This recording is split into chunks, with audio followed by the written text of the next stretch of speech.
everybody. Welcome to another episode of the Fresh Sleeve of Bariatrics. I'm your host and certified holistic nutritionist, Kristen Tinsley. So today we have a special guest. His name is Kenny Cowie, and we are going to be talking to him. But first, let's go over what the show is going to be about. So today we are going to be talking about addictions. Food addictions. Before I had weight loss surgery in December of last year, I did not realize, or I kind of had an inkling that being addicted to food was a problem, but I didn't realize that it was an addiction. The same as cigarette addictions or alcohol addictions or drug addictions. And now I will continue to make it my life's mission to raise awareness of that, because I did not realize that I was suffering from a food addiction, because food is something that we need to survive. We need to eat every day. We need to drink water every day. We need to do all of these things. But when it becomes an obsession, and when it's directly affecting your life and your health, I would say that that is a problem that needs help. So, yeah, let's get into it. All right, let's do it. Okay. So, Kenny. Yes. How are you today? I'm doing wonderful, thank you. Wonderful. And what makes Kenny wonderful today? I'm living in the present moment. You know, I don't dwell on the past anymore, and I don't spend any time in the future. It causes depression and anxiety, and right now the only thing that's going on is me sitting in front of you and you sitting in front of me. Right. Having a cool talk. Moment. Yep. You're in the moment. Mm-hmm. Okay. You do not have a weight problem. Have you ever had a weight problem? I was 226 pounds at once. Wow, okay. Yep. 226 pounds could mean a lot. It can mean a lot. When I went down to 150 at my lowest. So right. That's what I'm supposed to be, according to, the books. The book, yeah. According to, that's another thing they'll tell you. This is what you're supposed to be. Right. It's however you feel comfortable. Exactly. In your body and your health wise is what you're supposed to be. Don't pay attention to the books or the charts or what they tell you what you should be. No. So what type of, when did you realize, what type of addiction did you have, first of all? Well, I was addicted to alcohol. I was addicted to pills. I was addicted to cigarettes. Right. And that's pretty much it. That's the drugs, Yeah. that, So it was more of like a chemical dependency. Yeah. Chemical dependency. Yeah. Okay. When did you realize that you had a problem with addiction? Because that's definitely several addictions all at once, although the chemical part is related. Mm-hmm. But let me ask you something. Yeah. When you were doing all of that, what was the feeling that you were chasing? What was it that you wanted to feel that these types of chemicals gave to you? Each was different. Okay. But yet, I think that with a lot of addicts, that everyone's chasing that first so-called high.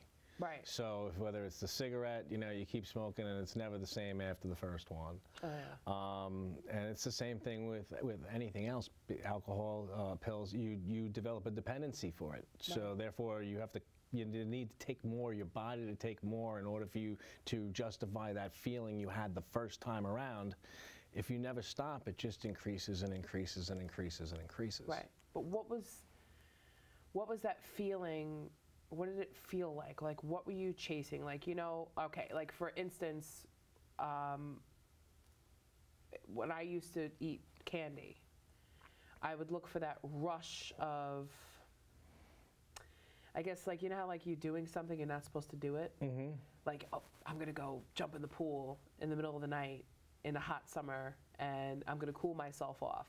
And I know I shouldn't be doing it. It's so exciting. Like, that would be like how I would describe the feeling of eating candy prior to weight loss surgery. So what was that feeling that you were chasing, that you were trying to get? What did it feel like? I think a lot had to do with the industry that I was in.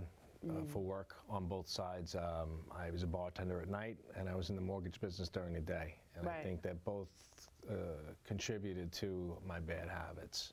Right. And, during the day, when I was in the mortgages, it was infiltrated back at that time with all the stockbrokers from the 98, 99 crash, Right. where it was common to go have drinks on lunch. It was common to go do drugs in the parking lot and then go back in. And, Right. you So know, you're trying to ease your stress. yes, of course, because, the edge yeah, you weren't getting a paycheck at the end of the week unless you actually sold something, so. And that was very high stress. So obviously, you're out of that industry. Yes. Because that probably, I would imagine that it would probably be very hard to step away from an addiction in that. That would kind of like being on a diet and working in a bakery. Yes. Yeah. Got it. And, the cigarettes, it started off as just, a couple when you were drinking, when you were Right. younger, and then, progressively it got to be about a pack a day. Right. Yeah. You get accustomed to habits or certain rituals, like whether it's with coffee in the morning or, after each meal or after sex or whatever it may, you get used to these routines. And that's, that's part of the addiction process is that you just become so used to doing the same patterns over and over and over again that you don't know anything else at that point. You've rewired your brain to be that way and only that way. Right. That was definitely something that happens with food addiction because I noticed patterns. Mm-hmm. And other obese people, when I started watching like shows like My 600-Pound Life or different types of shows about being overweight, there were certain patterns of food. Like we combine foods together. Like you can't have, if I were to go for pizza, it wouldn't just be pizza, I'd have to get garlic knots. You have to. Mm-hmm. Or if it's ice cream, like you have to get a certain type or a certain kind or a certain type of candy. It has to be, and it would come in cycles and waves. And it would always start with like a holiday or it would always start with like something. So that, yeah, there's definitely something with that. But also at the same time, your emotions are very heavily tied with the food or the things that you eat. Mm-hmm. Or the things the chemicals that you tend to. It just depends on how it manifested. So, and it's funny how you put yourself in the places that feed your addiction. And I just realized this now. When I was a teenager, my first job was McDonald's. We never had that as a kid. That was always something that I think maybe we went to McDonald's maybe 3 or 4 times when I was a kid. But you know how McDonald's was always that thing Right. that you strove for as a kid to get to McDonald's. Mickey D's. Right. That was my first job. My second job that I had the longest was working in a food store, in a bakery. I had no business.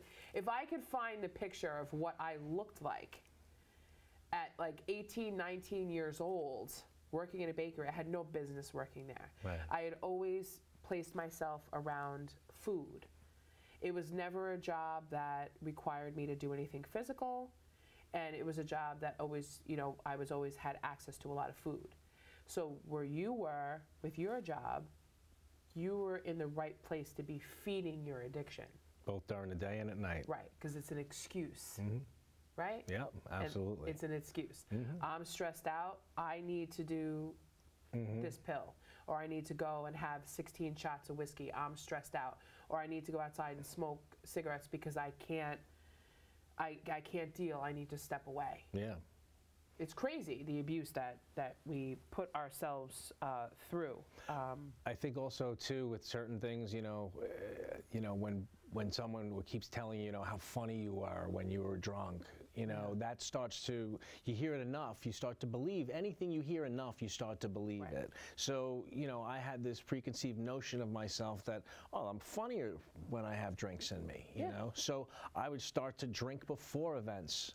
Right. And then I got there and I was already, 10 steps ahead of everybody. And I think that, I went through my own problems too with divorce and being separated from my children, from everyday life and having to be every other weekend. And, not that that's an excuse, but it definitely played a factor at that point in my life. I liked myself, but I've only come to love myself as of recently. And that makes all the difference is learning to love for who you are, inside and out. Be happy with the meat suit that you were given, because we're all connected and we're all souls, and we're all of the same energy. Right. Definitely. And I think that the part that people that have addictions miss is what you just said. I learned to love myself. We are taught and we are programmed to love other things, other people, objects, animals, our job. We're taught we have to love everything. No, it's very rare that you hear you have to love yourself. Only recently did that start coming into our vocabulary, because we tend to think that when you love yourself, it's narcissistic, it's selfish. Yes. But that's the key to overcoming, because when you're so busy loving everything else and putting all your love out there, you're left with this empty shell. And guess what happens when we have an empty shell? We want to fill it with something. So we fill it with food. We fill it with alcohol. We fill it with drugs. We fill it with nicotine. We fill it with all these things to give us that feeling of love. That was the answer. That was the feeling you were chasing. You were chasing that feeling, I want love. And you thought that, oh, it's something that I should be getting from someone else. Yeah. But no one else is going to give it to me because I'm drunk. Because I'm high on pills. Yeah, you wind up settling in life, maybe Right, for people and you that you settle wouldn't have normally been with, No. and you know, it's a trickle effect. Right. It really is, and it does destroy not only the individual but the family and close ones around. Yeah. It's I thank God that I pulled out of it and finally woke up and decided to change my ways.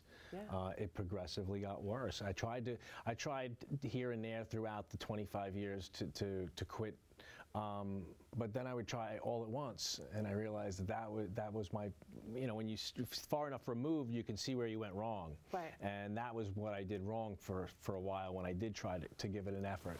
I had to do it one thing at a time. I had to do the alcohol, then the drugs, then the cigarettes, and I replaced each one with a supporting habit. That's my next question. So, okay, we're done. The process of going through coming out of addiction, did you go to a program, or did you do it on your own? I'm glad you asked. I thought about going to a program when it got to the point. I had looked at a couple of videos of myself on my phone that people had recorded of me in a condition I wasn't too proud of. Right. And that compiled with where my habit was. I mean, it was 2 pints of vodka every night, religiously picked up at the liquor store after work. I'd drink them. I would black out from 10 to 1 every night, play Booze Clues in the morning. Why is this pickle jar here? Why is this yodel wrapper inside the pickle jar? I got tired of people telling me, oh my goodness, I can't believe what you did last night, and then embarrassed to say I didn't remember, just trying to pull that information out and put the pieces together. I finally had just had it. I had it, and I was going through my 3rd failed relationship. Yeah. And I had to look myself in the mirror, and I had to be accountable for what indeed was the root of, I believe, my failures up until that point. And I decided that just like any habit, whether it's bad or good, I needed to do something. So I quit cold turkey on January 1st, 2018, alcohol, and I've never ever had a drop since. I don't want to drop. I think I passed a certain time or a certain amount of days past where I don't want to start that clock over, and I'm enjoying my life so much more now than I ever have. And I love myself, and that's the greatest thing. And I don't need that to have fun. I don't need it to be funnier.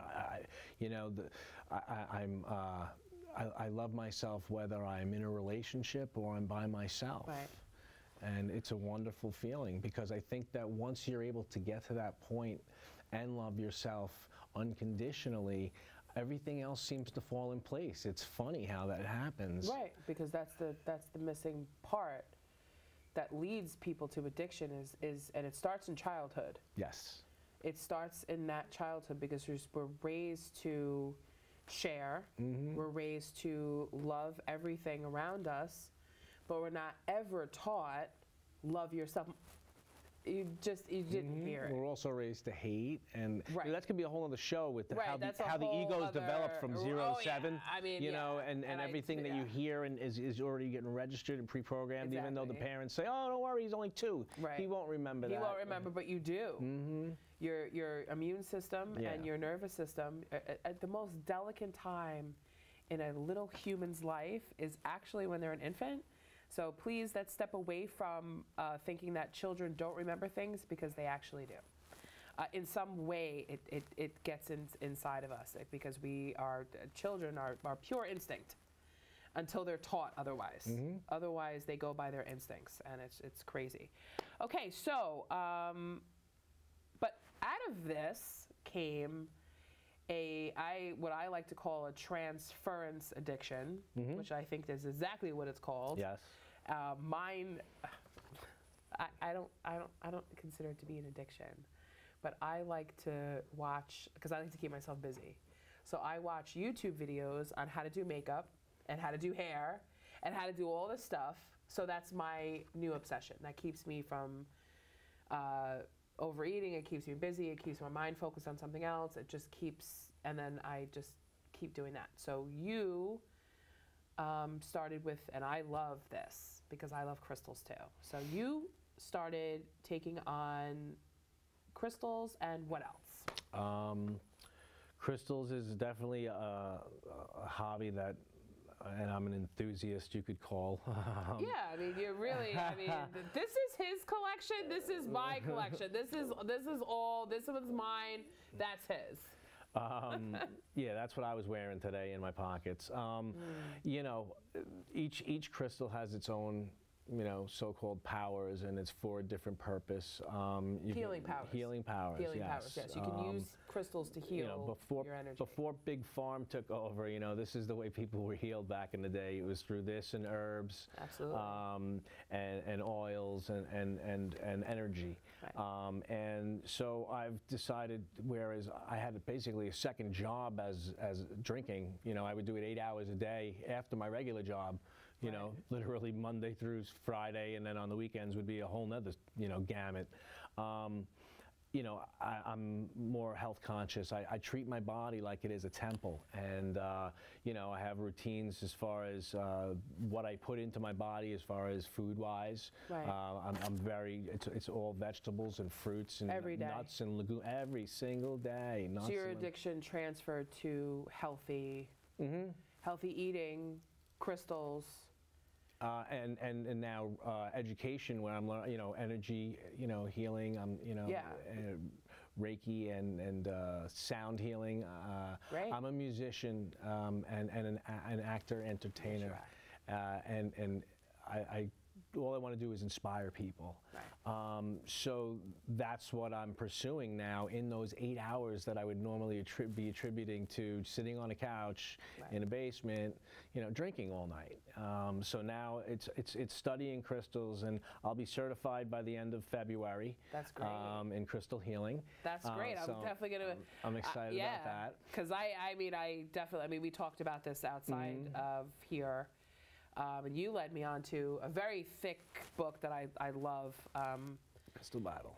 The Crystal Bible, yes. I will have all of this on my group. I'm definitely going to be getting into this more. I will definitely show you or teach you how to get crystals and how to cleanse them, how to activate them, and how to use them for the purposes that we're going to use them for, as far as like healing our energy.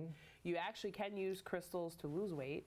You can use crystals to do a lot of stuff, but you have to know the right way, and definitely somebody like you know, a crystal healer soon, you know, people will definitely be able to get a hold of you. I will definitely, you know,